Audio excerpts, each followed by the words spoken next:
Assalamualaikum warahmatullahi wabarakatuh. Kembali lagi di channel Radio Horor.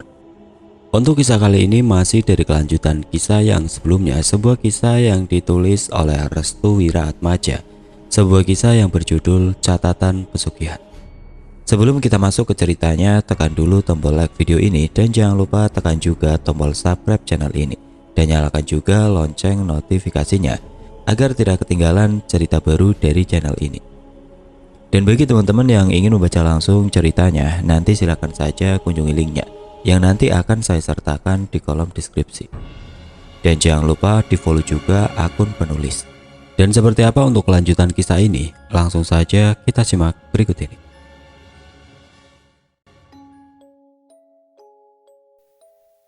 Pak Sanubari memandangi tingkah Sugeng tepat di sebelah Sukri yang hanya terdiam. Manusia itu disibukkan dengan keadaan dan kondisi yang tidak bermanfaat. Karena itu, tindakan yang kalian lakukan tetaplah salah. Ucap Pak Sanubari seakan-akan sedang menyindir Sukri. Sukri menatap wajah Pak Sanubari. Lagi-lagi dia berada di posisi yang tidak menguntungkan. Maksudmu apa? Tanya Sukri. Aku tahu semuanya, jelas Pak Sanubari. Pak Sanubari meninggalkan Sukri yang masih mematung menghadap rumah.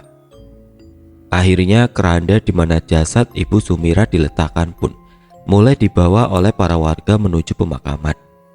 Seluruh pelayat melantunkan kalimat talqin. Darsim dan Siti berada tepat di belakang keranda, sedangkan Sugeng dan Sukri berada di paling belakang. Setelah sampai di tempat pemakaman, langit tidak bersahabat. Mendung mulai menatap kematian Bu Sumira. Langit tidak meridhoi orang yang meninggal karena terzolimi, jelas Pak Sanubari. Pemakaman pun segera dilakukan agar tidak turun hujan terlebih dahulu. Setelah selesai, para pelayat meninggalkan pemakaman. Hanya tersisa Sugeng, Darsim, Siti, Pak Sanubari dan Sukri. Tik, Sim, ayo pulang. Biarkan saja mas, mereka berdua sedang berdoa untuk ibunya, jelas Pak Sanubari. Sugeng bangkit dan segera meninggalkan mereka, diikuti oleh Sukri yang beranjak pergi tanpa hormat dan pamit. Kini hanya Siti, Darsim dan Pak Sanubari. Siti mengangkat tangannya setinggi dada sambil meneteskan air matanya. Dia mulai berdoa dengan hati yang tulus agar Ibu Sumira tenang dan diterima di sisi Tuhan. Pak Sanubari menepuk pundak Darsim. Boleh aku bicara sebentar? Tanya Pak Sanubari kepada Darsim. Boleh pak, jelas Darsim. Mereka berdua pun meninggalkan Siti yang masih berdoa di sisi makam Ibu Sumira sambil mengelus-ngelus kepala nisanya. Pak Sanubari mulai membuka topik. Kamu adiknya Sugeng? Tanya Pak Sanubari. Iya pak, ada apa emangnya pak? Tanya Darsim. Kakakmu itu melakukan pesugihan, jelas Pak Sanubari. Aku sudah tahu pak, jelas Darsim. Pak Sanubari lega mendengarnya. Apa tindakanmu ke depannya? Tanya Pak Sanubari. Aku hanya ingin membawa Mbak Siti keluar dari tempat ini, jelas Darsim. Tidak akan mudah untuk keluar, jelas Pak Sanubari. Mengapa? Tanya Darsim. Semua yang tercatat dalam catatan pesugihan akan mati, jelas Pak Sanubari. Darsim terkejut mendengarnya. Catatan pesugihan, jelas Darsim. Ya, catatan pesugihan. Semua yang tercatat dalam catatan itu akan meninggal dunia, jelas Pak Sanubari. Darsim langsung menatap Mbak Siti yang sedang berdoa.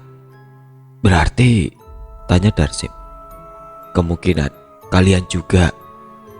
Darsim langsung menuju Mbak Siti, namun Pak Sanubari langsung menarik tangannya. Jangan beritahu dulu, telusuri ini sendirian. Pergoki pembantu kakakmu itu, jelas Pak Sanubari. Maksud bapak Mas Sukri? Tanya Darsim. Ya, dia tahu semuanya, jelas Pak Sanubari. Darsim paham apa yang akan dilakukannya. Tujuannya hanya satu, mencari catatan pesugihan itu lalu membakar dan menghancurkannya. Setelah selesai, mereka pun kembali lagi menuju rumah Ibu Sumira. Pak Sanubari langsung pamit pulang. Darsim masih ingat dengan apa yang dikatakan oleh Pak Sanubari terhadapnya. Seluruh keluarga besar telah dikumpulkan menjadi satu. Mereka membahas tentang kematian dari Ibu Sumira. Ibu meninggal karena jantung. Hal ini bisa kalian lihat ketika kondisi ibu yang melemas dan sangat kaku, jelas Sugeng. Darsim hanya memandangi Safari, Soleha dan Sugeng dengan tatapan yang tidak biasa. Jadi kita tidak usah memperpanjang masalah ini hingga berlarut-larut, jelas Sugeng. Darsim langsung bangkit. Tidak ada kematian yang misteri, kecuali kematian itu selalu dibicarakan, jelasnya. Soleha langsung naik pitam. Dia kemudian bangkit sambil melemparkan air yang berada di dalam gelas. Siti terkejut melihat hal itu. Kamu menuduh kita semua seolah-olah kita adalah pelaku dari kematian ibu, tanya Soleha. Darsim membersihkan bajunya yang terkena air. Sugeng dan Safari tampak geram melihat hal itu. Mereka berdua tampak kesal dengan kelakuan Darsim yang selalu menyudutinya.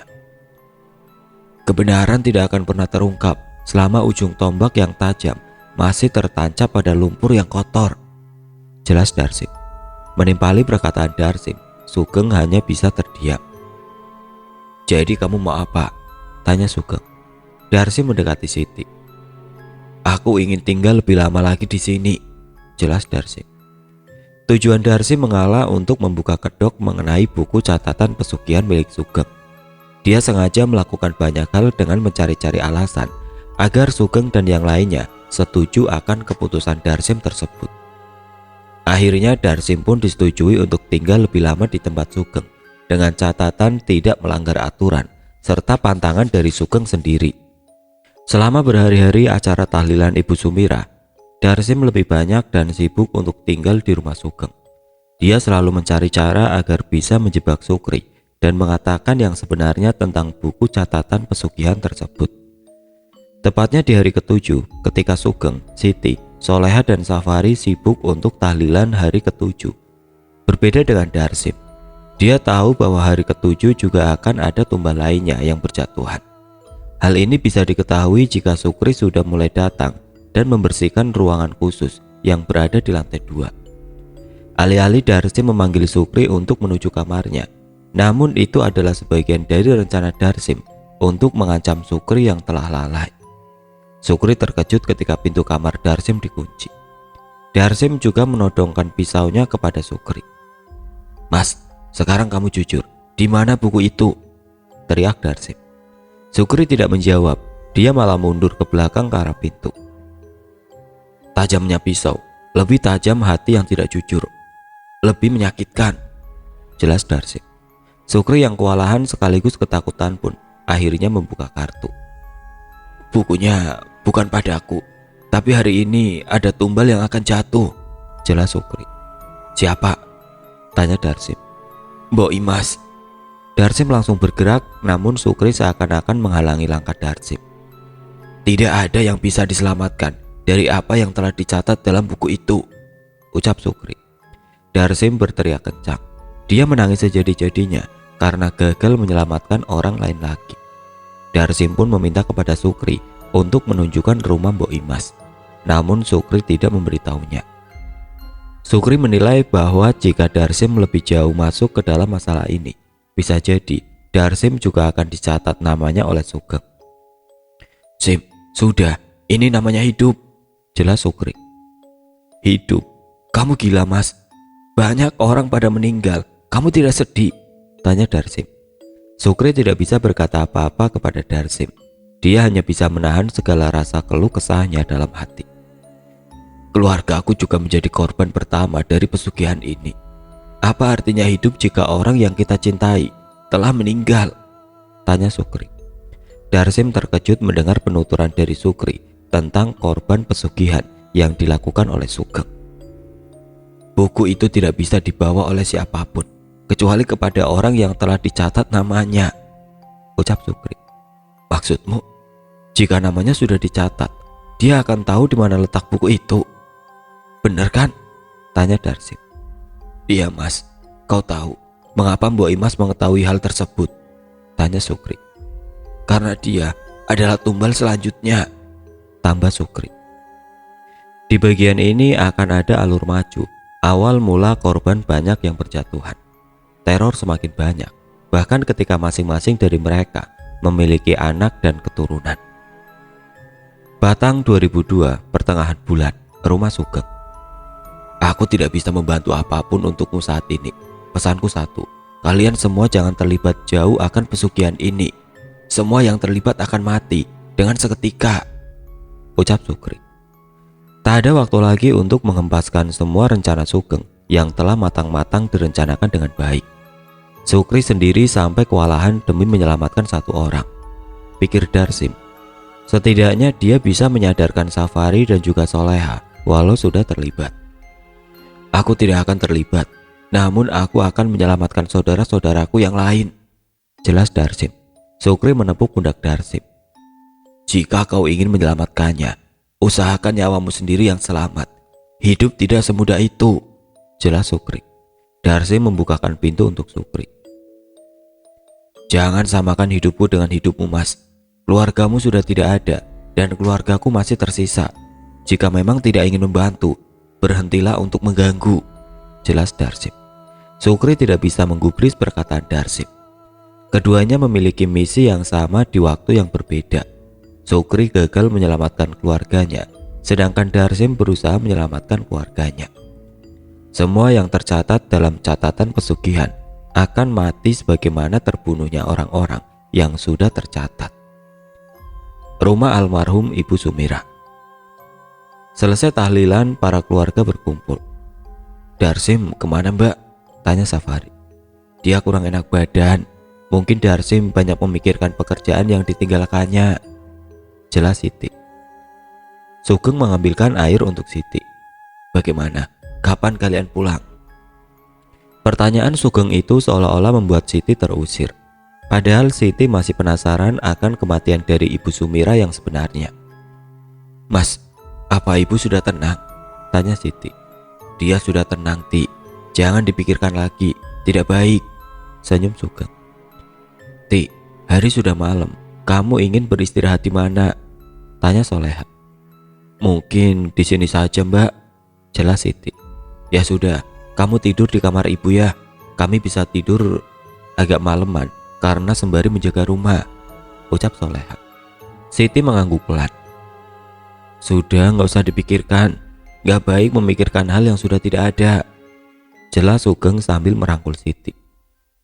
Soleha dan Safari tersenyum. Setidaknya Siti sudah agak tenang sedikit dari apa masalah yang terus-menerus menimpanya. Mas, Siti mau tidur dulu, jelas Siti. Ya sudah, kamu tidur ya. Mas sepertinya juga akan tidur di sini, di rumah sana, biar Darsim dan Sukri yang menjaga rumah, ucap Sugeng. Siti pun menuju kamar Ibu Sumirah. Soleha mengantarkannya sembari memijati pundak Siti. Sugeng membuka bungkusan rokoknya. Sepertinya rokok adalah penenangnya untuk saat ini. Mas, Ari mau tanya, ucap Safari. Mau tanya apa, Ari? Tanya Sugeng. Mas, apakah mungkin Mas Darsim sudah tahu rencana kita? Tanya Safari.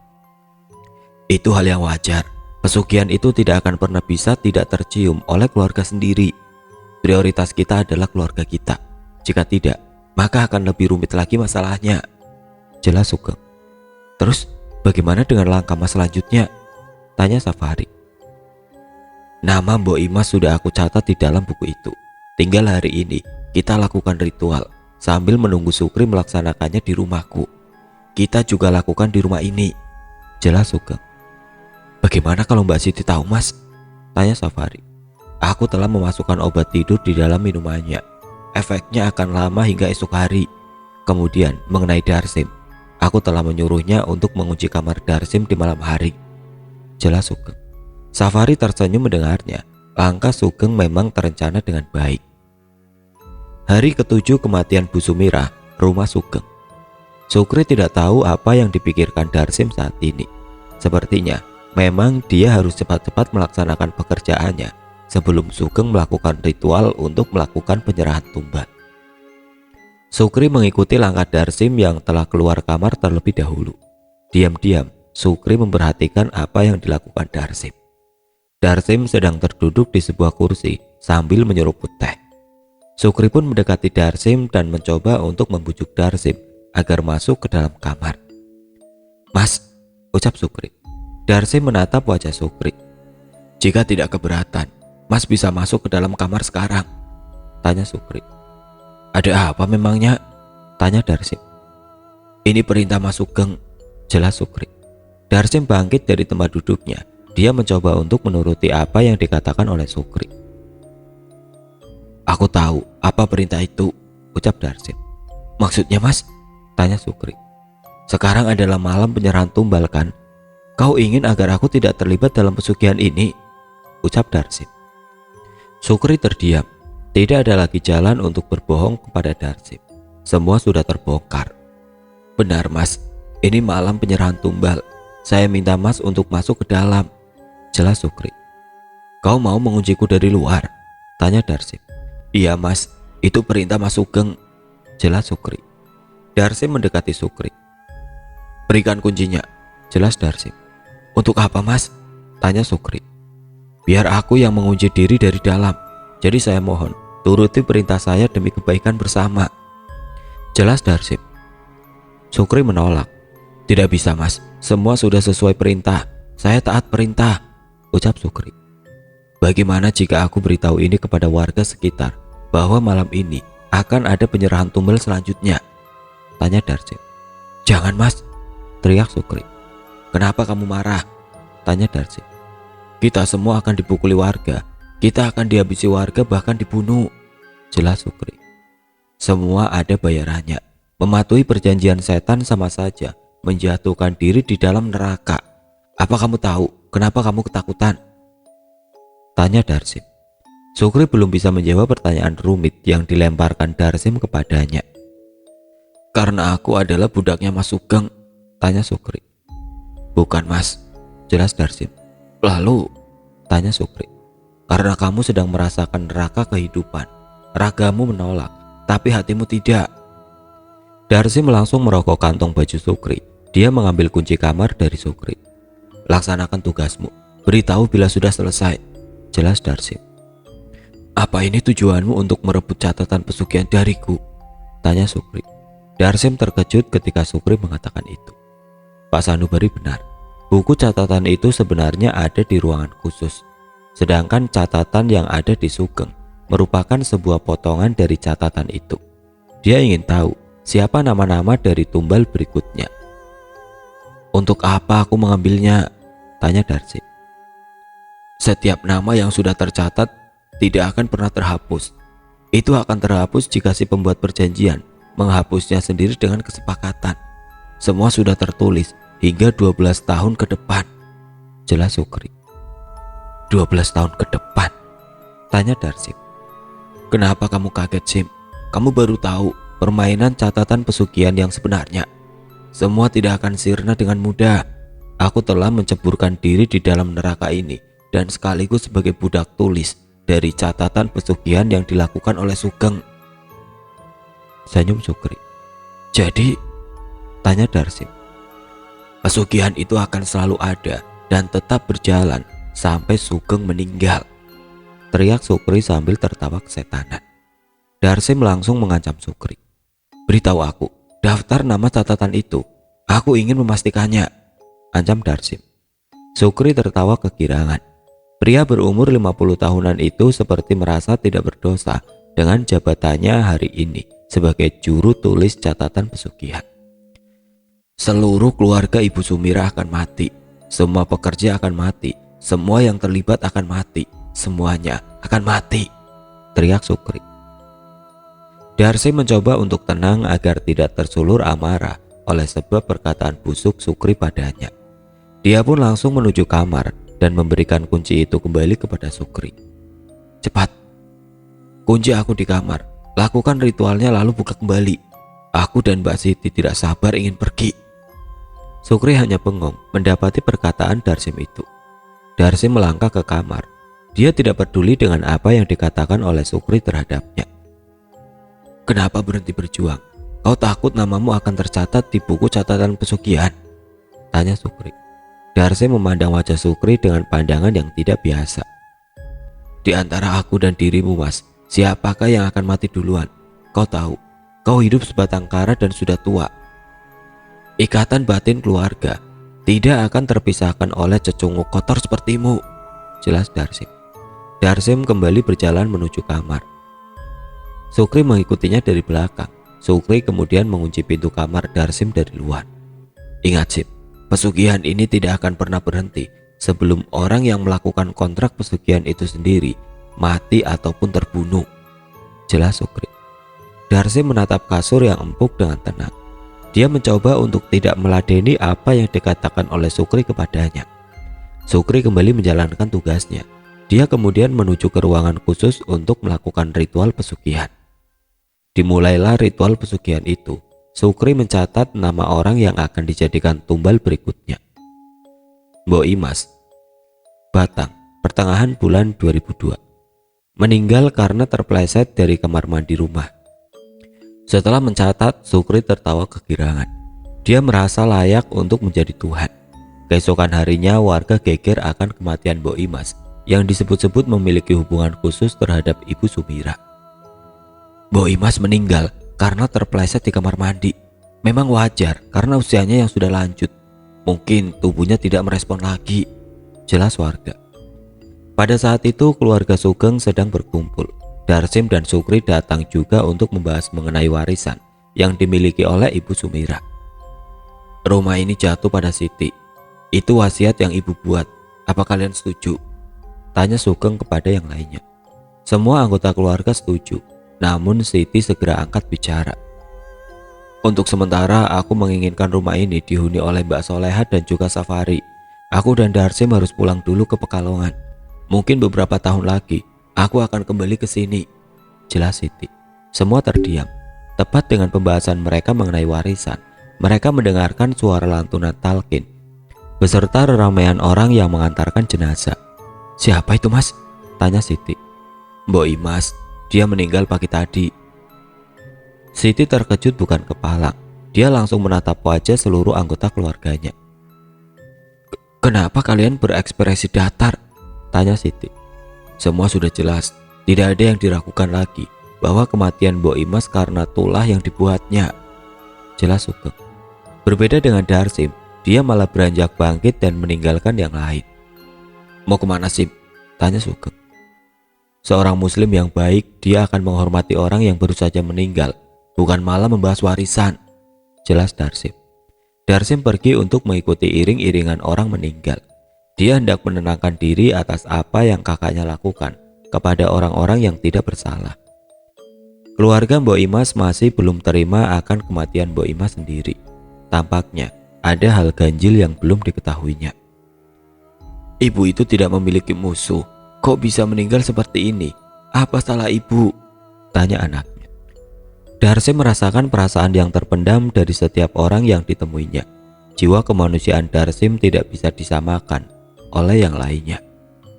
Bahkan dalam masalah sekecil itu pun, Darsim sangat terpukul jika tidak ikut membantu. Darsim lagi-lagi memiliki intuisi dan perasaan yang tepat dan mengena di tiap orang yang baru saja ditemuinya. Ketika jasad Mbok Imas mulai dimakamkan, Darsim meneteskan air matanya. Lantunan kalimat talqin memenuhi pemakaman Mbok Imas. Lagi-lagi langit menghitam. Berbeda dengan kematian Ibu Sumira, langit ikut menumpahkan air mata kesedihannya. Mbok Imas ditangisi oleh alam. Kematiannya yang tidak wajar membuat alam bersedih dan ikut merasakan kepedihan, sampai-sampai menurunkan air matanya untuk meneduhkan kuburan di sekitarnya yang sudah kering.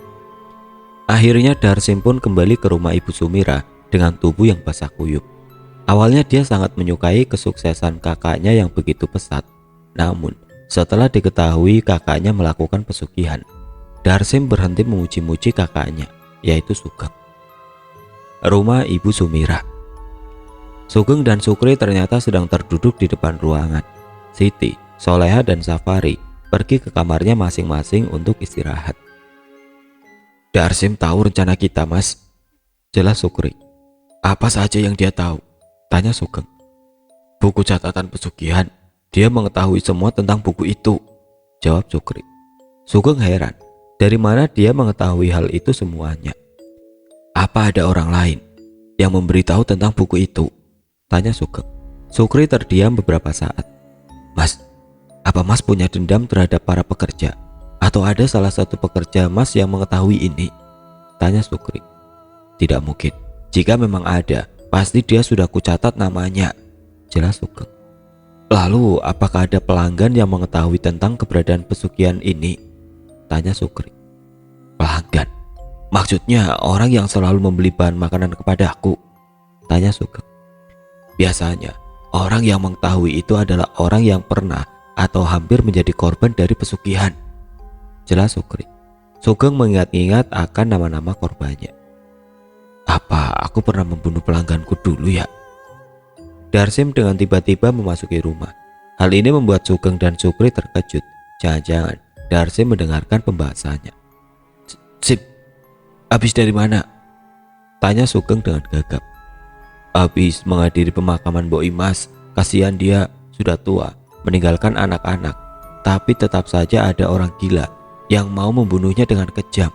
Jika tidak dengan santet, pasti pesugihan, jelas Darsim. Sukri terkejut mendengarnya. Dia menatap wajah Sugeng dengan ketakutan. Sugeng mencoba menenangkan diri. Memang siapa yang bilang seperti itu? Pertanyaan Sugeng itu membuat Darsim menatap Sukri. Jika bukan karena keluarganya yang peduli, mungkin Mbok Imas bukanlah korban selanjutnya. Alasan orang membunuh adalah karena dia takut akan rasa kasih sayang seseorang lebih besar dibanding rasa kasih sayang dirinya sendiri. Sugeng hanya tersenyum. Dia tahu apa yang dipikirkan adiknya mengenai kematian yang sesungguhnya. Kapan ke Pekalongan? Tanya Sugeng.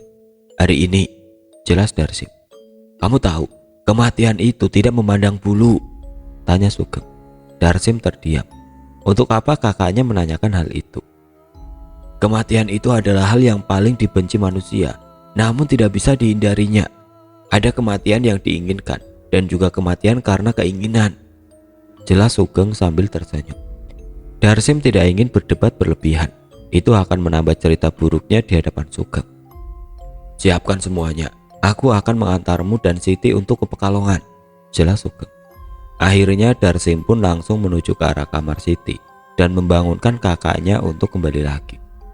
Mas, apa yang harus kita lakukan? Tanya Sukri. 12 tahun ke depan, aku akan mencatat namanya dalam buku itu. Dia harus merasakan kematiannya, ucap Sugeng sambil tersenyum. Sukri pun merasa senang bahwa Darsim akan dicatat namanya dalam buku catatan pesugihan. Sukri tidak menyadari ada satu sisi di mana Sugeng akan bersikap terbalik dari apa yang dia kira. Kematian keluarga Sukri belum cukup untuk menutup mulut Sukri yang bisa saja menceritakan seluruh aib dirinya. Batang 2002 pertengahan bulan, pukul 10. Kembalilah lagi jika sudah siap semua, karena rumah ini akan menjadi milik kamu, Ti, ucap Sugeng. Siti tersenyum. Iya mas, nanti Siti kembali lagi jika sudah siap semua. Insya Allah Siti akan tinggal di sini, jelas Siti. Setelah usai mengantarkan Siti, Sugeng kembali lagi menuju rumahnya. Darsim tidak berkata apa-apa mengenai rencana 12 tahun ke depan yang disembunyikan oleh Sugeng dan juga Sukri terhadapnya. Mbak yakin akan tinggal di sana? Tanya Darsim. Kenapa Sim? Tanya Siti. Mbak gak takut anak-anak Mbak akan jadi korban? Tanya Darsim. Kalau ngomong gak mungkin lah, mana ada pesugihan Sim, jelas Siti. Percuma saja, Siti masih belum percaya dan belum tahu. Memang benar ya Mbak, orang akan percaya jika sudah merasakan yang namanya kehilangan. Akan lebih baik jika kita tidak kehilangan, agar kita tidak saling percaya. Dibanding kepercayaan, kehilangan itu lebih menyakitkan. Siti hanya terdiam. Dia belum mengerti apa yang akan dikatakan oleh Darsim terhadapnya. Sim, besok kamu udah kerja kan? Tanya Siti. Darsim tidak menjawab. Siti berlari menghampiri Darsim. Dari kejauhan Sugeng memperhatikan tingkah adik-adiknya. Darsim, kamu siap mati? Rumah Ibu Sumira pukul 11. Safari masih memiliki hati yang goyah. Dia yakin sesuatu yang dilakukan olehnya adalah kesalahan besar. Kamu kenapa, Ri? Tanya Soleha. Aku hanya takut jika suatu saat nanti aku belum bisa menjadi manusia seutuhnya, jawabnya. Kenapa? karena kita telah melanggar agama. Sudahlah, agama adalah tentang jubah kebesaran dan pengakuan. Orang yang beragama pasti mau diakui dan juga dihormati layaknya orang suci, jelas Soleha. Itu karena berlebihan dalam beragama kan.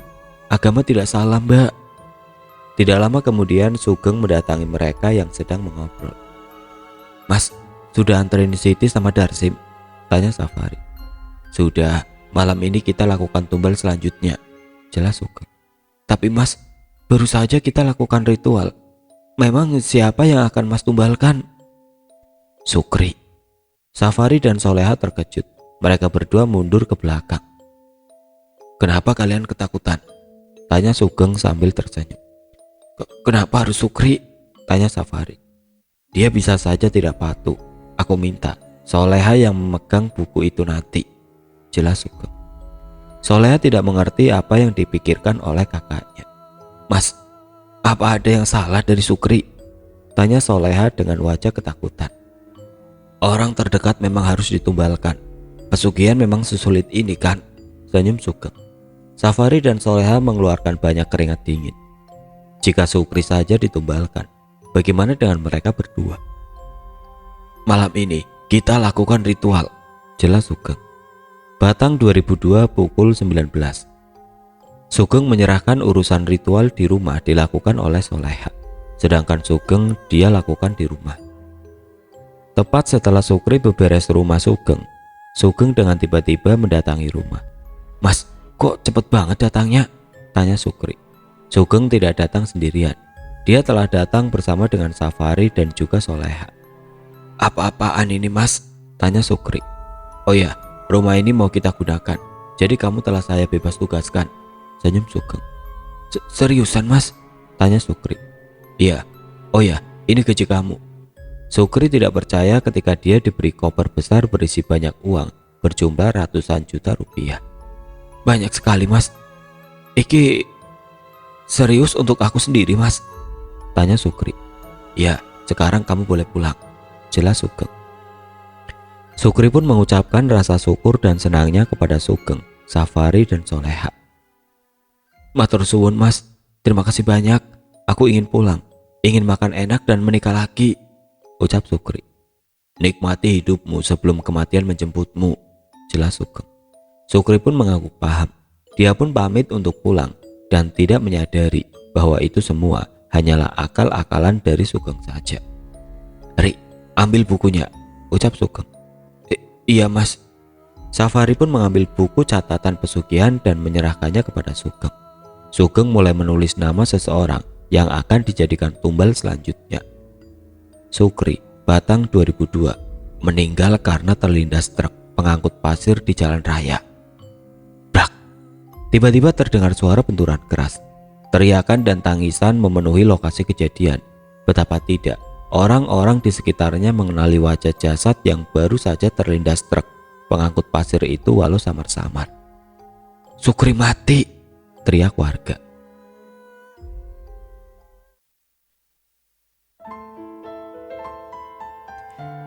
Oke teman-teman, sampai di sini dulu ceritanya. Nantikan kelanjutan kisah ini di video berikutnya.